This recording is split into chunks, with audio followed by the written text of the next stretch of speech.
My name's Dave DeBow, founder of MoneyPartnerFormula.com, and this show is built for everyday real estate investors who are actively doing deals and looking to scale using other people's money. So if you're an active real estate investor and you want to get featured on this show to talk about your own real estate and capital raising experiences, then just go to daveinterviewsyou.com. Now let's get rolling with this episode, and remember to subscribe for daily interview content. Welcome back, folks. Today we've got a special treat because zooming in from Bristol in the United Kingdom, we've got a very experienced real estate entrepreneur and trainer, and she's an international real estate entrepreneur. Susannah Cole has been doing real estate, I believe, since 2011, if I'm not mistaken, Susannah. And she started on her kitchen table doing creative type stuff. I didn't even know that worked like it does that well in the UK, like it does in the US of A and Canada. But she got started on her kitchen table doing creative deals and flips, and I guess what we would call maybe assignments and wholesale type deals. And now she's spread her wings and she is investing internationally. And I believe you do quite a bit with short-term rentals, if I'm not mistaken. Is that correct, Susannah? I do short-term rentals, long-term single rentals. In the UK, we call it single lets, so one family. And then in the UK, we call it HMOs, so multiple people sharing a house. But I'm very much at the top end of the market. And Bristol, for anybody who doesn't know, is about an hour and a half from London. So you can kind of position me in your head now. We can tell she's legit with that lovely Bristol accent. So yes, great. Okay, interesting. So if you don't mind, give us a snapshot of what your portfolio looks like today. Sure. You kind of mentioned it, but what kind of properties, where are they located? Yeah. What's your main focus? So I live 50% of my time in Bristol and the other 50% in Barcelona in Spain. However, I started and grew my portfolio in Bristol. So I'm pretty measured. So everything is apart from the one with the heart, everything is very closely bought. Bristol's a city, 500,000 people, affluent city, 2 great universities. So, a great city to be in, lots of growth, very funky city, very cultural as well. So I am 1.9 miles from the city centre maximum radius, and I have houses 1 minute, 2 minutes, 3 minutes from each other. And I like to have a very tight range because at that point you can jump from property to property to property, whether you're managing the refurbs, whether later on you're managing the lettings. So it's a fairly tight portfolio. And we would call it Airbnb, holiday lets, single lets. And I did used to do. Now, obviously, I've got the UK language where very, very top end, 5 bedrooms, 5 bathrooms, or 5 bedrooms, 6 bathrooms, where professionals would move in and out individually. But I then flipped that over before COVID into student lets, which is tremendously beneficial for a number of reasons. However, okay, interesting. Let's dive in that because we've interviewed a lot of people in the short-term rental space. Yeah. That piqued my interest because what do you call it? The HMO, where you've got multiple people in the same. Yes. So that in North America, especially in the States, that's becoming very, very popular with something called pad split, right? Yeah. And then student rentals, that's been very popular for quite a while. I actually haven't interviewed anybody with student rentals for a while. Oh, let's talk about them. Yeah. So I'm very curious. It would sound, just off the top of my head, it would sound more appealing to have the high-end individual professionals renting rooms versus students, but you've switched over. Why is that? You can see me shaking my head if you're watching some video. And I just want to say that although I'm like professionally focused, everything in a 1.9 mile radius, then my son went to college in 400 miles away where my parents live. So I have one up there. Well, we'll let you get away with that. That's the heart. That's the heart. And I'm just not selling it. Now he lives in the next street to me in Barcelona and in Spain, but I'm not selling it because it's close to my parents. And just in case, just in case you need a nurse or somebody later on. Yeah. Yeah. Plus, I mean, you've got a place to stay anytime you want to be close to your parents if you don't want to be in the same places. Oh, no, my mom is an amazing cook. I 100% want to be there. So what I found fascinating, so I'm quite interested in efficiency, and I used to have a team that used to manage my property portfolio in-house when I did the professional lets. I think that you were talking about those as pad split, if we do our cultural differences. Uh, so there's pluses to it. You can get very high rentals. I used to always identify that I'd be in the top 25% quartile. So the top, Yeah. so always, if anything broke, immediately fixed, repainted very regularly, very clean, all en suites, strong luxury, but not the top of the top because you're leaving money on the table, but Mhm. certainly in the top quarter. Got it. You're 75%, 80%. Just to give us an idea, what kind of professionals were typically letting from you or leasing? Well, I mean, we would have all sorts from, we have the one of the things I like about Bristol is we have multiple industries. So when I'm looking for a place to have a portfolio, I want to make sure there are jobs backing up the rent. Yeah. So people working we've got the airline industry here, we've got a bit of a military industry here, we've got a large insurance industry, lawyers, doctors, engineers, the whole range of people. Basically, what I was looking for when I did it as professionals were people that were very keen later on in their life to buy houses Yeah. and therefore wouldn't be terribly interested in having a bad credit rating. Therefore, we're going to pay the bills. Yes. Smart. Now, were these would this be the equivalent of like a midterm rental, or were your tenants typically in there for a long time, like years and Great years? question, because as you probably figured out, that's why I changed. So what would happen would we get a brain drain from London. Yeah. So London people love it. At age 32, they come and they move to Bristol with all of their energy and their all of their knowledge. So Bristol really benefits from that. So typically, because I measure most things, my average tenant would stay 10 months. Okay. Now, figure a large property portfolio with 5 bedrooms, 6 bathrooms, with a person moving in and out every 10 months. So you've got 6 tenancies moving in and out. And then the average viewing was 5 viewings to place the tenant. Okay. Partly because we're picky, not, we could place on the first viewing, not all the time, but the majority of the time, but we want to find the right tenant. Yeah. So you start doing the multiplications and you're talking thousands and thousands of viewings. No, thank you very much. So it became quite a bottleneck. And I looked at Yeah. it. And also the other thing that would happen would be I mean, we were tight on this stuff. I'm a totally honest landlord, but at the same time, if you make a mess, you have to pay for it. Yeah. So it would always be a question of, in a shared area, kitchen, dining room, living room, not my fault, not my fault. And you're like, well, jointly, severally liable, So there was, you don't want these tiny little boring disputes. Persnickety little things just Yes, didn't time understand. consuming. Yes. Even if, technically you're going to win because you got the evidence, it's time consuming and boring. Yeah. So I was looking for a long time at students, and what was putting me off was the idea that these kids were going to be younger, they were going to come in, they were going to party, they were going to trash the place. Probably pay a lot less rent, I'm assuming, but I could be wrong. Nope. Oh, okay. You are. Good.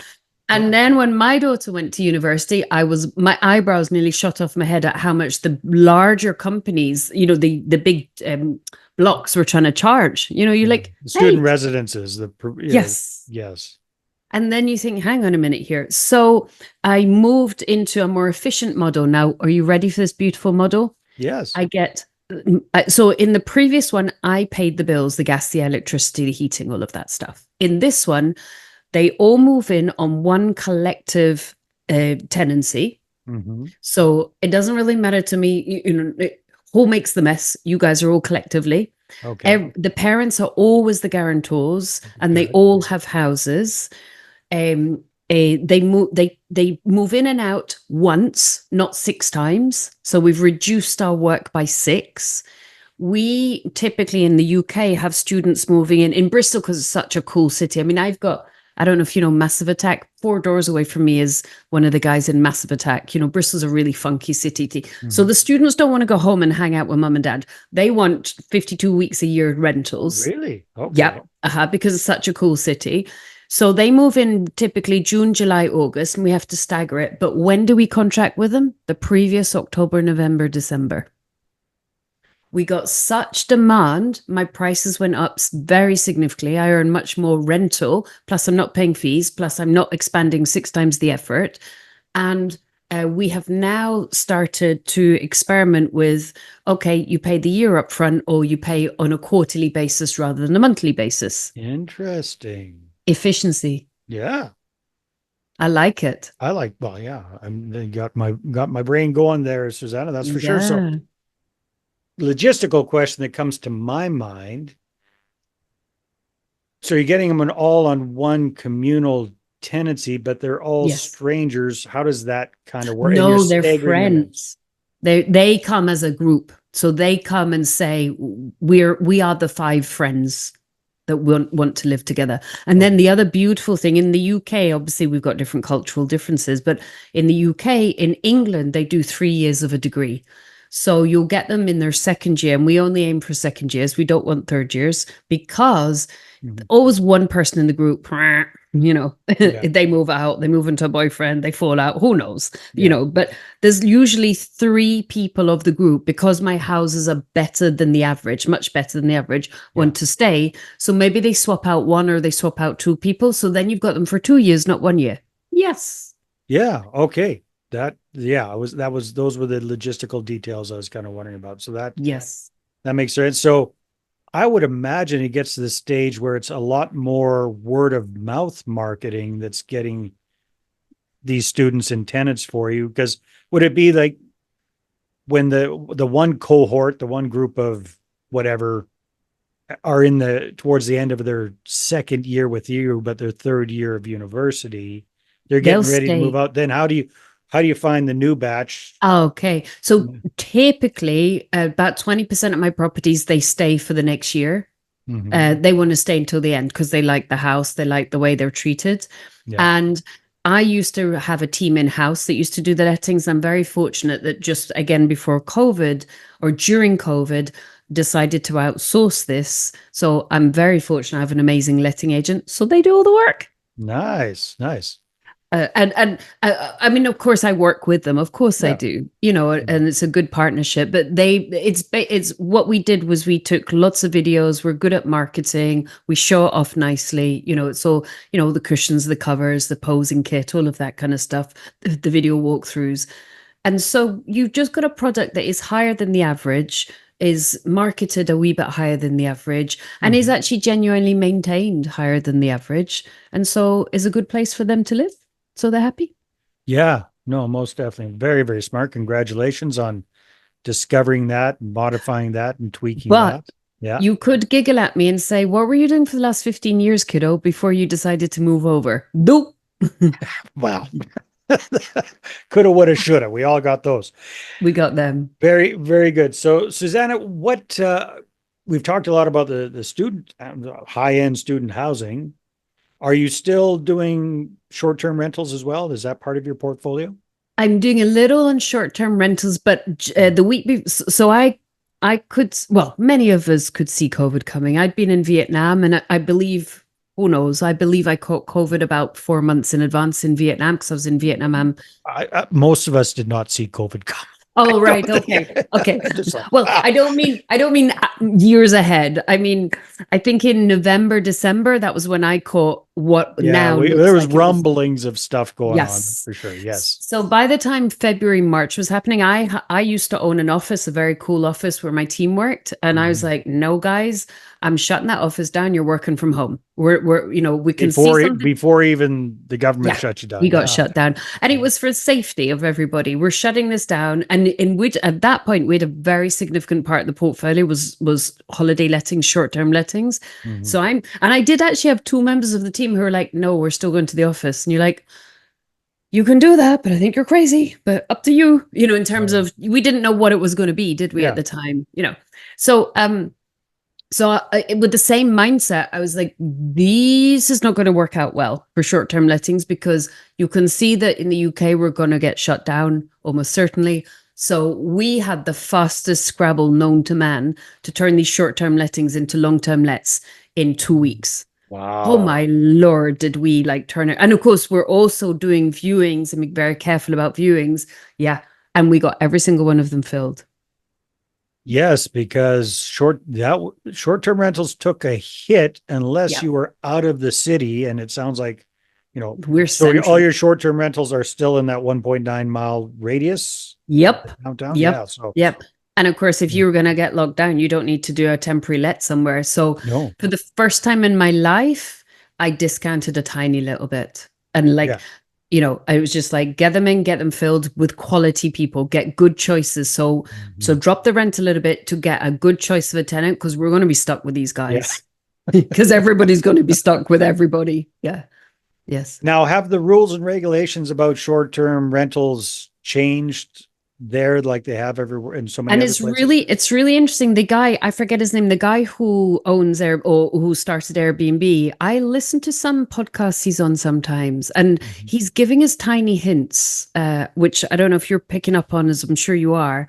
I remember a podcast with him maybe 2 or 3 months ago. I listened to it, and he was saying we're strategically looking to go back to our roots, as in have rooms in houses owned by people and giving them experiences. And I was thinking, you're actually telling me, this is my interpretation, doesn't mean Yeah. say I'm right. I'm interpreting this that you have defined that you're probably going to lose the political lobbying, which, Mhm. I mean, I'm astounded that hotels didn't lobby more and Oh, shut them yeah. down a lot sooner. Like, what are you doing, guys? You're sitting on the sidelines, the curb. Yeah.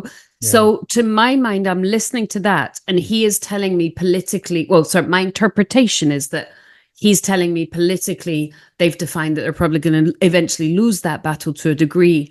So I looked at that, and I've currently not turned it back to short-term rentals, because we've just had a change of government, and I just want to see what they're going to do. Yeah. But at I that know a point, lot of people that I'm talking to on this side of the pond are having to pivot with their short-term rentals, and typically they're turning them into midterm rentals, yeah, right? Because that does fit the criteria. Otherwise, yeah. yeah, a lot of places are you have to actually live in the property and yada yada and all this kind of stuff. No, Licensing thank you. only No. 6 months out of the year and all this That's kind of right. stuff. And in Barcelona, where I live, so I live, Mm, we talked about loving traveling. yeah. I have a home in Barcelona, and luckily for me, it was always a decision. That's where I live. It certainly isn't a rental, Mm, but they've agreed that they're going to ban all Airbnb by 2028, which is fascinating. They're mhm. quite a socialist part of the country of Spain. Very much about the Yeah, community and the people. So, not all cities are going to follow that suit, but that's interesting, isn't it? it And they're is. now like, tourists go home, and you think, kids, like, I was in Barcelona when before the Olympics, and it was such a poor city. Tourism made that city. Yeah. So, guys, don't bite the hand that feeds you. Yeah, I But know. there you go. It's short-term thinking for sure. But I tell you what, you've probably seen this as well, Susanna. The sheer volume of tourists that are out there Yeah. is mind-boggling. I remember a few years Yes. ago, my wife and I went to the Czech Republic, and literally we were so crowded in public areas. It was worse than Disneyland. It was absolutely crazy. So Yeah. I can see kind of both sides of the Oh, coin. I can too. And I was in Barcelona during COVID, and I have to tell you, it was gorgeous. Oh yeah, nobody else around. So Fantastic. doing that PESO, political, economic, social, legal, technological, and environmental. That analysis of your business, and I'm Mhm. primarily looking at the political and the social and the legal, saying what are you going to do with short-term lettings, and then I'm going to pop it back in, because Mm, obviously you make a lot more money, and the joy, and people are getting scared over here in the UK. They're jumping out the market. We've had Section 24. We've some changes to taxation, yeah. where previously you could use your mortgage interest in your personal name, now you can't. So um, they're squeezing the private rental sector here quite strongly, but they haven't got a solution. They haven't built the replacement houses. Mhm. So I'm observing it and saying, well, my play is to stay in the industry. A significant number of landlords jumping out, fine. So what's that going to do? That's going to decrease supply. It's going to increase demand. Okay, my Yeah. rents will go up. Yeah. Very, very smart. Susanna, this has been great. Thank you very much for sharing your insights. Love what you're doing, how you converted your what we would call pad split rentals into student rentals and made it so much more efficient and far less turnaround for you, for your management, and the brilliance of figuring out how to package that and getting people to pay quarterly or annually upfront versus month to month, and having the parents sign off with their kids and just providing that higher level kind of experience and rents and returns for yourself and your investors. Good job. Good job. So if people want to connect with Thank you, you, boss. I feel like I've just got a tick. Tick. You did. I gave you a whole bunch of ticks. You've done your report card's A plus. Oh, great. If I'll take that star and I'll put the badge on. There you go. If people want to connect with you and find out more, I'd what love should them they do? to. Yeah. So they can either come in some of the socials, Susannah Cole UK, which won't surprise your guys because you can hear my accent. So Susannah Cole UK, or I have a website, which is a very simple name, thegoodpropertycompany.co.uk, because we want to be a good property company. And so if they want to just say hi to me on any of the socials or go on the website, I would be delighted. I got lots of free things because I like sharing this stuff. Awesome. Thank you so much for being on the show. Thank you so much for having me. It's been a pleasure. All right, everybody, take care. We'll see you on the next episode. Hey there. I really hope you enjoyed that episode. And as always, if you want to listen to more daily interview content, make sure you subscribe. And if you're an active real estate investor and you're doing deals and you'd like to get featured on this show, then just head over to daveinterviewyou.com. Now, at moneypartnerformula.com, we help real estate investors to create a process for predictably getting capital so they can do more deals without relying on hard money lenders or the banks. We do this by building them a private capital marketing system. Now, if you want help turning yourself into a big money capital attraction machine, then book a call with our team to see how we can help. Just visit moneypartnerformula.com to find out more. All right, take care, and we'll see you on the next interview.